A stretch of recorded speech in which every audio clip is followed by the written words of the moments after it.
Keaton here has a resource guarding problem. You can see him over here, he's got a bully stick. Now I've given him the bully stick about 20 minutes ago. He's really gotten into it. It takes a little bit of time to get the bully stick wet.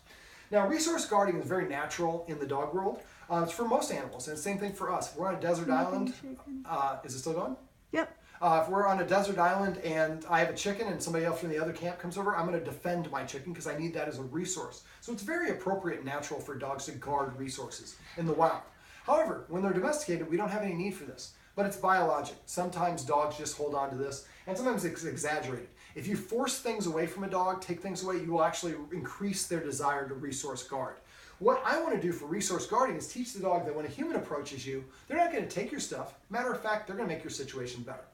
Now, one thing I would like the guardian to do, in concert of doing this, but not at the same time, is teach the dog to drop.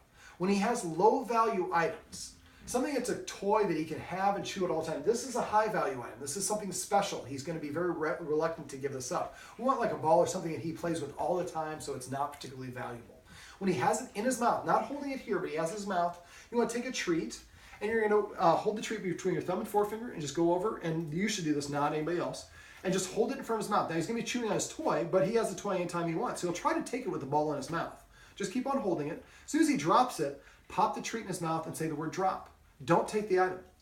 Then he gets to take the item back and goes back to chewing it.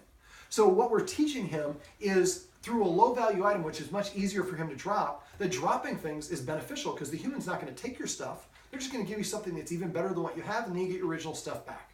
That's a good deal. We want to practice and shape that behavior over and over again so that he just gets used to when a human sticks their treat in front of me, they're not going to take my stuff, they're just going to make it better. I get the stuff back. Now, if it is something where you have to take the object away, then you want to give him something like a bully sticker like this. After you take the object away, you give him something equal or greater value. And that should be the exception. Most of the time, you should be able to get the item back. And that's why we do it with the low value items. Now, basically, like I said, resource guarding is all about him thinking he needs to protect this. So if I start approaching him, you hear a little growling. We also hear a car out on Hancock Park getting broken into. But, you know, this is a nice neighborhood, so I'm sure it'll be fine. Okay, so the closer I get, the more reactive he's just like that.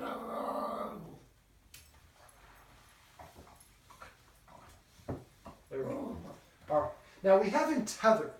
We're doing this simply to make sure that he can't move around, and also so you can make sure that it's a safe situation. Now he's looking for the treat. He already got it. So basically, me approaching him, now this is actually a good sign because he's putting his back to me.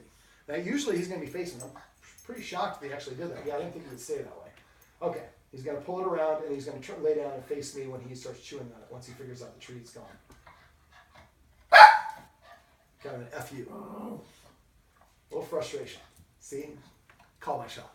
Okay, so for this, what we want to do is we're going to have a high-value treat. So these are the tricky trainer. These are the chicken liver. Now we noticed when I got to on the carpet, that was his breaking point. So I don't want to push it because that's above threshold. We want to say sub-threshold. So what I'm going to do is approach him from different angles. Now you can't see it in the shot, but this is like the biggest place in Hancock Park I have ever been in. And it's got, like behind you, there's a swimming pool and a bowling alley. It's crazy. So what we want to do is we want to approach him from different angles. And instead of provoking a response, we're going to make it better. So I'm going to go ahead and demonstrate.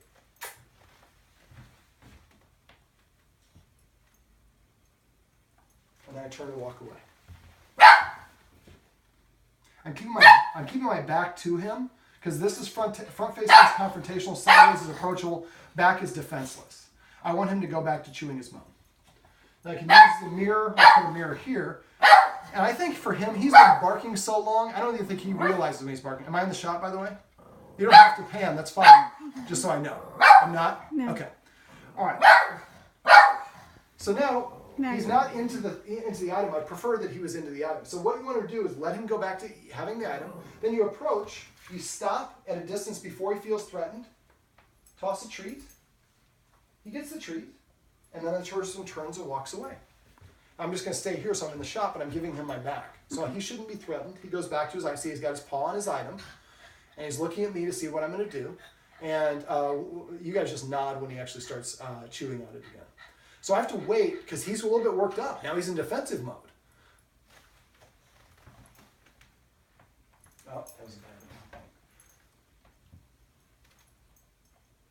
So see, he dropped the object. And then I move away. This time we don't have any growling. Now this is a very, you have to be very meticulous in this procedure. You have to do this from a bunch of different angles, a bunch of different directions. Like I said, you might have to come from the movie theater. It's even on the other side of the bowling alley. But we're going to approach it from different angles, stop before he feels threatened, toss a treat, and then turn and walk away. So he keeps the original item. When a human approaches, they're not here to take your stuff. They're going to make your situation better. Look at him. He's walking away from the high-value item, and he's looking for the treat that's underneath there.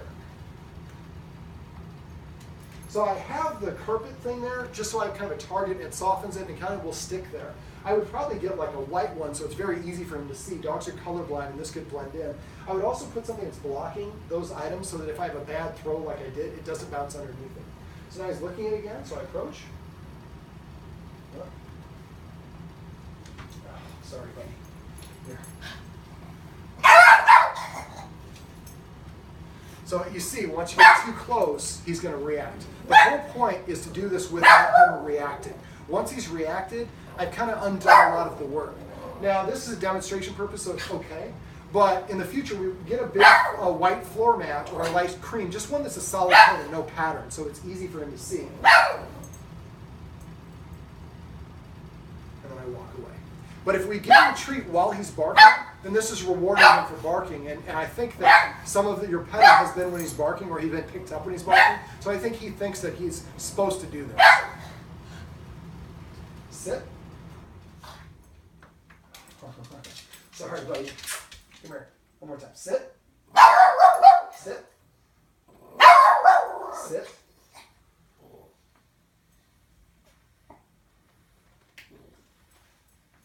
There you go. This is how you can stop your dog from having resource guarding. Perfect. He agreed.